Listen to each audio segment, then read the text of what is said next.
এই গ্রামে কোনো পুরুষই নেই, কিন্তু এই গ্রাম 1000 বছরেরও বেশি সময় ধরে টিকে আছে। জনসংখ্যা বাড়ানোর জন্য গ্রামটির নারীরা প্রতি বছর 6 জন সন্তান জন্ম দিতে সক্ষম তরুণীকে নির্বাচন করে, যাদের ছোট থেকেই শেখানো হয় কিভাবে পুরুষদের আকৃষ্ট করতে হয়। এরপর তাদের বাইরের পৃথিবীতে পাঠানো হয় শক্তিশালী পুরুষ খুঁজে বের করার জন্য, এবং তারা যখন গর্ভবতী হয় তখন চুপিসারে গ্রামে ফিরে আসে। এবছর প্রতিযোগিতা খুবই কঠিন ছিল। অনেক তরুণীর মধ্যে থেকে কঠোর পরীক্ষার মাধ্যমে শেষ পর্যন্ত 6 জনকে নির্বাচন করা হয়। যাত্রার আগে শিক্ষক তাদের সতর্ক করে দেন, যদি বমি বমি ভাব বা গর্ভধারণের লক্ষণ দেখা যায় তাহলে সঙ্গে সঙ্গে গ্রামে ফিরে আসতে হবে, এবং নিয়ম অনুযায়ী শুধু মেয়ে সন্তান জন্ম দেওয়া যাবে। যদি ছেলে হয় তাহলে তাকে অভিশপ্ত ধরা হবে এবং নদীতে ফেলে হত্যা করা হবে। পাশাপাশি সেই নারী ও তার মাকেও সমাজের সবচেয়ে নিচের স্তরের শ্রমিক হিসেবে নামিয়ে দেওয়া হবে। এসব নিয়ম জানিয়ে শিক্ষক তাদের নিয়ে সীমান্তের দিকে রওনা দেন, এবং একসময় তারা ঘন কুয়াশায় ঘেরা এক জায়গায় পৌঁছায়, যা বাইরের পৃথিবীর দরজা হিসেবে কাজ করে। প্রত্যেককে একটি করে চাবি দেওয়া হয়, এবং আয়া সেই চাবি কুয়াশার সামনে ধরতেই হঠাৎ বাইরের জগতের দরজা খুলে যায় এবং সবাই বিস্মিত হয়ে যায়। এরপর একে একে তারা কুয়াশা পেরিয়ে বাইরের পৃথিবীতে প্রবেশ করে। শিক্ষক আবার সতর্ক করে দেন কোনোভাবেই যেন চাবি হারানো না হয়, কারণ এই চাবি একমাত্র উপায় গ্রামে ফিরে যাওয়ার। আর বাইরে এই চাবিকে সোনা বলা হয়, যা সবাই পেতে চায়। এরপর 6 জন নারী হাতে মানচিত্র নিয়ে আলাদা হয়ে যায় এবং দীর্ঘ পথ পাড়ি দিয়ে নির্ধারিত যোগাযোগ স্থানে পৌঁছায়। সেখানে তাদের সাথে দেখা হয় ইয়ানু নামের এক নারী দালালের। তিনি কিছুক্ষণ নীরব থাকেন। সবাই বুঝতে না পারলেও বুদ্ধিমতী লিয়া বুঝে যায় এবং সোনার চাবি দেখিয়ে পরিচয় নিশ্চিত করে। এটি ছিল গোপন সংকেত। এরপর ইয়ানু তাদের ঘরে নিয়ে যায় এবং প্রয়োজনীয় প্রস্তুতি করিয়ে বাইরে পাঠায়, কারণ তাদের মূল কাজ হল বাইরের পুরুষদের প্রলুব্ধ করে সন্তান জন্ম দেওয়ার মিশন সম্পন্ন করা। পরে তারা শহরের দিকে রওনা দেয়, যেখানে অনেক পুরুষ থাকে বলে শোনা যায়। পথে প্রথমবার তারা বাস্তব পুরুষদের দেখে এবং সবাই কিছুটা ভয় পেয়ে যায়, কারণ আগে কখনো পুরুষ দেখেনি। কিন্তু পরবর্তীতে সাহস করে তারা কাজ শুরু করে। এমনকি প্রথমে একজন ভবঘুরে ও মাতাল লোককে দেখে অবাক হয়। এরপর ধীরে ধীরে তারা বিভিন্ন পুরুষের সাথে পরিচিত হয় এবং নিজেদের শেখানো কৌশল ব্যবহার করে তাদের কাছে যাবার চেষ্টা করে। এভাবেই তাদের মিশন শুরু হয় এবং গল্পটি বাইরের জগতের কঠিন বাস্তবতা, নিয়ম, ভয় ও দায়িত্বের মধ্যে দিয়ে এগিয়ে যেতে থাকে। একজন নারী এগিয়ে গিয়ে লোকটিকে মারল। আসলে এটি ছিল কথিত অশুভ সত্তা, যা দেখতে অত্যন্ত কুৎসিত, শরীর জুড়ে দাগ আর দুর্গন্ধে ভরা। এরপর সবাই একটি ছোট শহরে পৌঁছালো, যেখানে তারা শক্তিশালী পুরুষদের খুঁজে শিকার হিসেবে বেছে নেওয়ার পরিকল্পনা করছিল। আর যে পুরুষটি বহুদিন ধরে মার্কে স্বপ্নে দেখা দিত, সেও সেখানে উপস্থিত ছিল। তবে দুজনের পথ অজান্তেই একে অপরকে অতিক্রম করল। নারীরা প্রথমবার এত পুরুষ দেখে ভয় পেয়ে গেল। রাস্তার পাশে একজন পুরুষ দৃষ্টি থেকে বাঁচতে দাঁড়িয়েছিল। এটি দেখে একজন নারী আতঙ্কে দৌড়ে পালালো এবং আরেকজন অজ্ঞান হয়ে গেল, কারণ নারীদের গ্রামে 1000 বছর ধরে কোনো হত্যা বা রক্তপাত নিষিদ্ধ ছিল, নইলে দেবী শাস্তি দিতেন। নির্বাচিত নারীরা ভয়ে সেই শহর ছেড়ে পালিয়ে গেল। কিন্তু বের হওয়ার সময় এক পুরুষ মাটিতে পড়ে থাকা সোনার চাবিটি দেখতে পেল, যা বোঝায় তাদের একজন এটি হারিয়েছে। পরে তারা আবার ইয়ারি গ্রামে ফিরে গেল। সবাই পুরুষদের ভয়ঙ্কর মনে করলেও কাজ সফল করার জন্য লিয়া সবাইকে উৎসাহ দিল এবং বলল বাধ্য হয়ে হলেও তাদের কাজ সম্পন্ন করতে হবে। এরপর তারা সবাই আবার সাহস নিয়ে বের হলো, এবং এবার ভাগ্য ভালো থাকায় জঙ্গলে 5 জন শক্তিশালী পুরুষ গবাদি পশু চড়াচ্ছিল। সবাই আনন্দে উত্তেজিত হয়ে তাদের লক্ষ্য নির্ধারণ করল। একজন নারী সাহস করে সামনে গিয়ে আচরণ ও ভঙ্গিমা দিয়ে একজন পুরুষকে আকৃষ্ট করল। এরপর অন্যরাও একে একে একই কৌশল ব্যবহার করে পুরুষদের জঙ্গলে নিয়ে গেল। এদিকে একটি সোনার চাবি পাওয়া এক পুরুষ সেখানে এসে অবাক হয়ে গেল, কিন্তু শিগগিরই সে সুবিধা পাবে। সবাই তাদের শেখানো কৌশল ব্যবহার করে নিজেদের শিকার আকৃষ্ট করল। কিন্তু লিয়ার পালা আসার সময় আয়ারা হঠাৎ বুঝতে পারল তার চাবি হারিয়ে গেছে এবং চাবি ছাড়া সে গ্রামে ফিরতে পারবে না। সে দ্রুত কিছু না বলে ফিরে গিয়ে খুঁজতে শুরু করল। অন্যদিকে লিয়া অজান্তেই প্রস্তুতি নিচ্ছিল, কিন্তু আয়ারাকে না পেয়ে সে শিকার ছেড়ে তাকে খুঁজতে গেল। এসবই একজন অচেনা পুরুষ রায়ান দেখে ফেলল এবং লিয়াকে প্রথম দেখাতেই তার প্রতি আকৃষ্ট হয়ে পড়ল।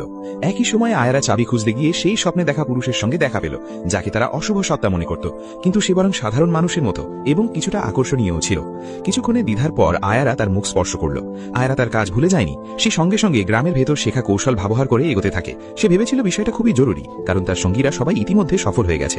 কিন্তু সে অবাক হয়ে যায়, কারণ মার্ক অন্য সাধারণ পুরুষদের মতো নয়। সে মোটেও আগ্রহী বা কামুক নয়। মার্ক বুঝতে পারে তার আচরণ একটু রুক্ষ হয়ে গেছে, তাই সে দ্রুত ক্ষমা চায়। কিন্তু আয়ারা ভুল বুঝে মনে করে আগের শেখানো কৌশলই কাজ করছে, তাই সে সরাসরি মার্কের উপর এগিয়ে যেতে চায়। মার্ক পরিস্থিতি দেখে ভাবে এই মেয়েটার মাথায় কি সমস্যা আছে কিনা, তাই সে আয়ারাকে বলে এখানে একটু অপেক্ষা করতে, সে কিছু জিনিস আনতে যাবে। আয়ারা সরলভাবে তা বিশ্বাস করে অপেক্ষা করতে থাকে। এদিকে লিয়া খুব চিন্তিত হয়ে জঙ্গলের মধ্যে আয়ারাকে খুঁজতে থাকে। ঠিক তখনই রায়ান তার পেছনে চলে আসে এবং বন্ধুভাবে কথা বলে। কিন্তু লিয়া হঠাৎই তার শরীর পর্যবেক্ষণ করতে শুরু করে। তার কাঁধ চওড়া, শরীর শক্তিশালী, বুক প্রশস্ত, নিতম্ব দৃঢ়, উচ্চতা ও মানানসই। সব মিলিয়ে সে তাকে যোগ্য লক্ষ্য হিসাবে মূল্যায়ন করে ফেলে। এরপর লিয়া সিদ্ধান্ত নেয় এই অশুভ সত্তা তার লক্ষ্য হতে পারে, কিন্তু আয়ারাকে খুঁজে পাওয়াই এখন বেশি জরুরি বলে সে সেখান থেকে চলে যায়। রায়ান তখনও বুঝতে পারে না যে তার জীবনে কি ঘটতে যাচ্ছে।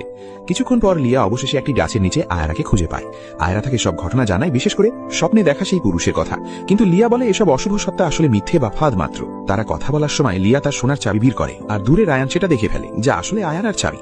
এরপর তারা সবাই আবার সংযোগ স্থানে ফিরে যায়। সেখানে অন্য 4 জন নারী ইতিমধ্যে তাদের কাজ সম্পন্ন করেছে এবং দুজন তো প্রস্তুত হয়ে গেছে অশুভ সত্তার বিরুদ্ধে চূড়ান্ত লড়াই করার জন্য। আমি তোমার সঙ্গে যাব, আমি সবার সঙ্গে আলোচনা করতে চাই। আয়রা চারপাশে তাকিয়ে দেখল পাশে একটি গাছের মতো কাঠামো আছে। নারীটি জানালো এটাই হলো অশুভ সত্তা শিকারের রেকর্ড গাছ। আয়রা অবাক হয়ে গেল, কিন্তু সে লক্ষ্য করল 6 জনের মধ্যে সবচেয়ে সুন্দরী নারী ইতিমধ্যে প্রায় 20টি অশুভ সত্তা শিকার করেছে। লিয়া অবাক হয়ে জিজ্ঞেস করল, তুমি সারাদিন কিভাবে এভাবে পার করো? নারীটি বলল, সে না খায় না বিশ্রাম নাই, শুধু শিকার করে। এরপর আয়রা গুরুত্বপূর্ণ প্রশ্ন তুলল। তখন একজন নারী একটি প্রস্তুত তরল বের করল। সে বলল, গ্রামের বড়রা আগেই শিখিয়েছে এক ধরনের পাউডার প্রস্রাবে মেশালে যদি রং বদলে যায় তাহলে বুঝতে হবে গর্ভধারণ হয়েছে। কিন্তু সমস্যাটা হলো তারা এখনো নিশ্চিত নয়। গ্রামীণ নিয়ম অনুযায়ী দ্রুত ফিরতে হলে তাদের আরো বেশি অশুভ সত্তা স্বীকার করতে হবে। একজন নারী আয়রা ও লিয়াকে জিজ্ঞেস করলো, তোমরা কতজন স্বীকার করেছো?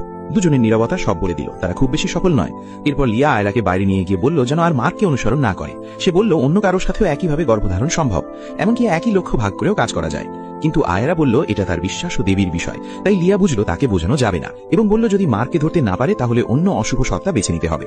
এই সময় আয়রা আবার রায়ান নামের লোকটিকে খুঁজে পেল। সে সিদ্ধান্ত নিল আজ রাতেই সে অশুভ সত্তা স্বীকার করবে। রায়ান লিয়াকে দেখে একটু নার্ভাস হয়ে গেল, কিন্তু লিয়া তাকে ঘরে নিয়ে গেল। পরিস্থিতি দ্রুত বদলে গেল। কিছুক্ষণের মধ্যেই রায়ান সুযোগ নিয়ে লিয়া ঘুমিয়ে পড়লে তার সোনার চাবি চুরি করে নিল। সোনার সামনে মানুষ কতটা স্বার্থপর হয়ে যায় সেটাই আবার প্রমাণ হলো। অন্যদিকে আয়রা দীর্ঘ অপেক্ষার পর অবশেষে মার্কের দেখা পেল, কিন্তু আবারও সে সন্তান নেওয়ার কথা তুললে মার্ক সরাসরি অস্বীকার করে দেয়। সে বলে সে এমন কারোর সাথে থাকতে চায় যাকে সে সত্যি ভালোবাসে, জোর করে কিছু করবে না। আয়রা অবাক হয়ে ভাবল সন্তান নেওয়া আর বাড়ি ফেরার মধ্যে সম্পর্ক কি? জঙ্গলের মধ্যে তারা দীর্ঘ সময় কথা বলল। আয়রা আবারও তার পুরনো উদ্দেশ্যে এগোতে চাইল, কিন্তু মার্ক এবারও নিজেকে সংযত রাখল। আয়রার মনে রাগ আর অবাক দুটোই একসাথে কাজ করছিল। সে ভাবল মার্ক কি সত্যি পুরুষ না অন্য কিছু? মা কি ছোট শহরে এসেছিল মূলত বিশ্রাম নেওয়ার জন্য? আগের রাতে কার বিদেশি বন্ধু ও পল পাহাড়ি এলাকার ভৌগোলিক অবস্থা দেখতে গিয়েছিল, কিন্তু তারা ভুল করে পাহাড়ের ভেতরের কুয়াশাচ্ছন্ন অঞ্চলে ঢুকে পড়ে, যেখানে আসলে শুধুই নারীদের একটি গ্রাম ছিল।